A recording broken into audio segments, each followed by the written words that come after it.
मुझे मेरी अभी अभी पढ़ाई ख़त्म हुई है। मेरे मन में एक प्रश्न था कि अब हमारी प्राथमिकता क्या होनी चाहिए, जैसे भक्ति मार्ग या माता पिता की सेवा या व्यापार। तीनों को मैनेज करो, व्यापार भी करो, व्यापार करने का ही मन करता है बस। व्यापार करते हुए अपने माँ बाप का भी ख्याल रखो और व्यापार और माता पिता का ख्याल रखते हुए भगवान का स्मरण बनाए रखो।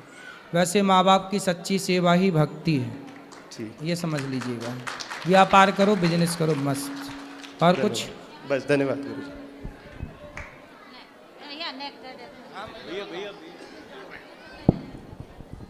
राधे राधे गुरु जी। जी, मैं आपको गुरु मानता हूँ और भोपाल से आया हूँ। 2 प्रश्न हैं मेरे गुरु जी। पहला प्रश्न तो ये, सुखदेव जी महाराज वेदांत पढ़ने के लिए जनक जी के पास गए। ठीक है। तो जनक जी महाराज जो थे, जो वो पहले ही वाले जनक जी थे या ये दूसरे जनक जी एक ही हैं?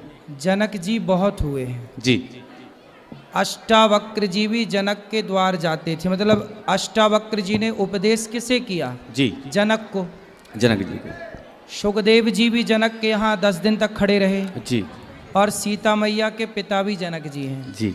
तो आप ये मानो कि जनक जो है ये एक ही नहीं है, अलग अलग है, अलग अलग कालखंड में हुए ना। जी। जनक एक पदवी है। जी। जैसे प्रधानमंत्री किसी का नाम नहीं होता, जी, वो पदवी का नाम प्रधानमंत्री है। जी। उसी तरह जनक उस जमाने के विशिष्ट राजा का नाम, जो पालक था सबका, जो विशेष था, जी, उसे जनक कहते हैं। जी।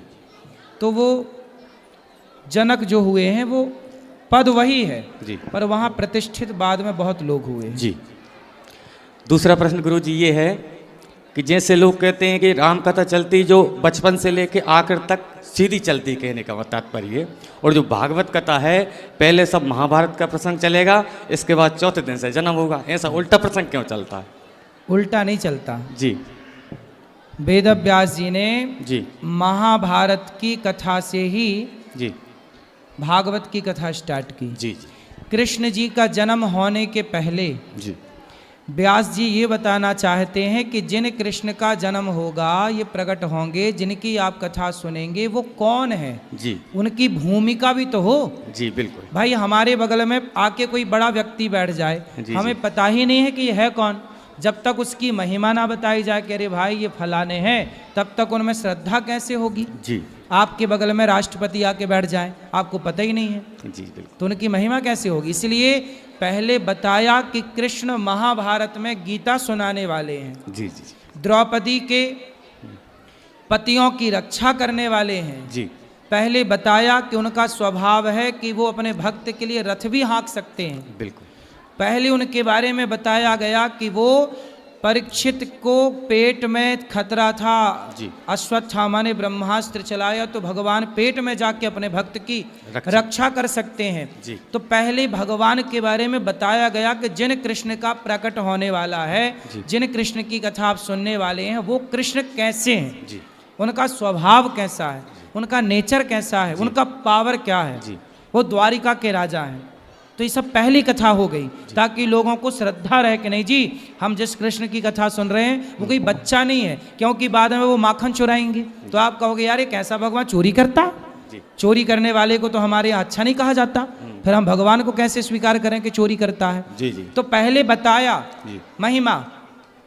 ऐसे ही जब राम कथा आप पढ़ोगे तो डायरेक्ट राम जी का जन्म नहीं है, पहले क्या है, सती चरित्र है। रामचरितमानस में देखा? जी जी बिल्कुल। पहले सती माता को क्या हुआ, राम जी पर मोह हुआ। मोह हो गया। क्यों कथा पहले ये वाली तुलसीदास जी ने लिखी, ताकि आप ये जान सको कि जिन राम की कथा आप सुनने जा रहे हैं, जिन रामलला का जन्मोत्सव मनाने जा रहे हैं, वो राम वो हैं जिनको सती नहीं समझ पाई, शिव जी की पत्नी। तो फिर आप और हम कितना समझेंगे, डायरेक्ट जन्म दे देते जी, तो फिर कंफ्यूजन होती है, यार ये कौन आ गया, ये राम है कौन। इसलिए वो राम जिन राम पर जिन राम का शंकर जी ध्यान करते हैं और शंकर जी समझा रहे हैं कि ये भगवान है, पर माता सती को नहीं समझ में आ रहा है। सती परीक्षा लेने गई और फेल हो गई, राम ने दिखा दिया कि देखो हम लीला कर रहे हैं माता सती, इसका मतलब ये नहीं कि आप हमें कुछ भी मानोगी। तो ये सब पहले भूमिका बनानी पड़ती है, गुरुजी छोटी मोटी भागवत कथाएं चलती रहती हैं और आपको गुरु मान करके, और मैंने एक बार आपके साथ फ़ोटो भी ली थी गौशाला में, आप भूल गए हो मुझे याद हैगा। मैं तो गुरु मान करके छोटी मोटी भागवत कथा करता हूँ और पूरे 3 घंटे की कथा मैं हमेशा देखता हूँ। हमारी धर्मपत्नी कहती थी, भाभी जी को भी देखती रहती, बताती देखो भाभी जी को देखो, और बढ़िया अच्छे से प्रसंग, आपके प्रसंग भी मैंने तैयार किए हैं अच्छे से। लोग बहुत प्रसन्न होते हैं और कहते हैं तो महाराज जी जैसी कथा करते हो, तो लोग अच्छी कथा जा रही हैं। अब मेरे कुछ जजमान ऐसे हैं कि वो लोग ये कहते हैं कि महाराज ने धंधा निकाल लिया, उनके लिए एक शब्द बोल दें आप। काय का धंधा निकाल लिया? तो आपकी कथा पहले नहीं करते थे, आपकी इतनी कथा चल रही है, अब आपने धंधा निकाल लिया महाराजों ने जी कथा करने का, उनके लिए आप प्रसंग कह दें कुछ। मुर्दे को भर्ती कर रहे हैं डॉक्टर, वो धंधा नहीं है जी। स्कूल चल रहे हैं जी। गौरी गोपाल गुरुकुल चल रहा है फ्री में जी। बच्चों का रहना फ्री, खाना फ्री, पढ़ना लिखना फ्री। आजकल बताओ आप लोग, स्कूल है कि धंधा है? धंधा। आज स्कूल है कि धंधा है? आजकल शिक्षा धंधा है। आजकल डॉक्टरों का क्या चल रहा है? धंधा चल रहा है।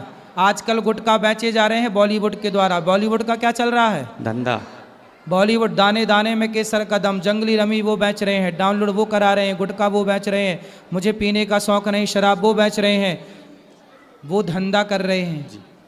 धंधा वो है। हम तो व्यक्ति को ये कहते हैं बेटा गुटखा ना खाओ। आज कथावाचक ही है जो समाज को सही ज्ञान दे करके भगवान की तरफ जोड़ रहे हैं, वरना ये समाज नशे में डूब जाता। आज गौरी गोपाल में ये दास अनिरुद्ध जब वृद्ध माओ के आज ही मेरे पास एक माँ रोती रोती आई, बोले बेटा तुम पाँव दबाते हो ना माताओं के, तो आज के लड़के तुम्हें देख देख के पाँव दबाने लग गए माँ बाप के। तो ये कथा का प्रभाव है। जिन्हें जो धंधा कर रहे हैं उसे समाज, बॉलीवुड क्या कर रहा है? धंधा कर रहा है, अश्लीलता का धंधा, शराब का धंधा, गुटखे का धंधा, पर उनको कोई नहीं बोल सकता। लेकिन कथावाचक कह रहे हैं कि अपने माँ बाप की पाँव दबाओ, सेवा करो, आप सही रास्ते पर चलो, गुटखा ना खाओ, तंबाकू ना खाओ। कथावाचक यही तो कह रहे हैं, गुटखा ना खाओ, तंबाकू ना खाओ, बीड़ी ना पियो, है ना? तो तुम्हें लग रहा है कि धंधा है, और जो खुलेआम गलत धंधा कर रहे हैं उनके लिए आप चुप हैं। जी बिल्कुल गुरुजी। तभी तो महाभारत होता है। भीष्म पितामह चुप रहे द्रौपदी की साड़ी खींचते हुए देखकर। ऐसे समाज को जो गलत चल रहा है उसको बोलना चाहिए, और जो सही है उसका साथ देना चाहिए। और जो हमारी धर्मपत्नी जी हैं और जी बेटा है छोटा, आशीर्वाद बना रहे आपका। राधे राधे गुरुजी। जी। वैसे तो मैं सब चीज़ से संपूर्ण हूँ। सबसे बड़ा धन होता है सहनशीलता वाला धन, संतुष्टि धन, वो मेरे पास है। खुश रहिए, बस आपका आशीर्वाद बना रहे, प्रसन्न रहिए। राधे राधे कर दो गुरुजी। राधे राधे। राधे राधे। थोड़ी चीज तो सुना दो, राम से वाणी सुना दो, सुना दो, जल्दी सुना दो। श्री राम तांसा कृपा बचपन हरण बब्बे दारा रव कंद रोचर कन मुख पर कंद पकपन दारा दम दमे दमे सब लीली च सुंदरम अनुपीत माया उतरत लुच सुंदर। नाम बहुत बढ़िया। राधे राधे। खुश रहिए। राधे राधे। हाँ जी। हम आगरे से आए हैं। कहाँ? आगरा से। आगरा? जी जी। माइक पास में लो। जी आगरा से हूँ। दरअसल मुझे 84 कोस की यात्रा में शामिल होना है। सही है। लेकिन भगवान शायद चाहते हैं या नहीं ये तो नहीं पता, लेकिन मेरा बहुत मन है, लेकिन मेरे पास धन नहीं है। कोई बात नहीं, तो आप वृंदावन की परिक्रमा लगाओ, कोई दिक्कत नहीं। वही फल वही वृंदावन की परिक्रमा का भी है। क्या हम 84 कोस की यात्रा में शामिल नहीं हो सकते? बिल्कुल हो सकते हैं, क्यों नहीं हो सकते। वृंदावन की परिक्रमा लगा सकते हैं, गिरिराज जी की परिक्रमा लगा सकते हैं, कोई दिक्कत नहीं। राधे राधे।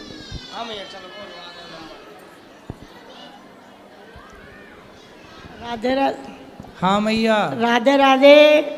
मैंने बॉम्बे से आई हूँ आपसे मिलने के लिए। जी मैया। और आपकी प्रशंसा में 2 शब्द कहना चाहती हूँ। अब पहले महाराज ऐसे हुए जो गरीब अमीर छोटे बड़े सबको अपने से बात करने का मौका दे रहे हैं। आज तक इतने महाराजों से मैं मिली हूँ, बस सिर्फ अमीरों से ही बात करते हैं, गरीबों से नहीं करते हैं। अब मेरे 2 प्रश्न हैं, तो इसके लिए आप इतने पॉपुलर हो गए हैं। और मेरा राधे राधे आपसे। जी। और मेरे दो प्रश्न है मेरे। एक आत्मा होती है और एक परमात्मा। तो आत्मा हमारे शरीर में रहती है, तो वो कहाँ रहती है? एक गिलास पानी है, 1 चम्मच शक्कर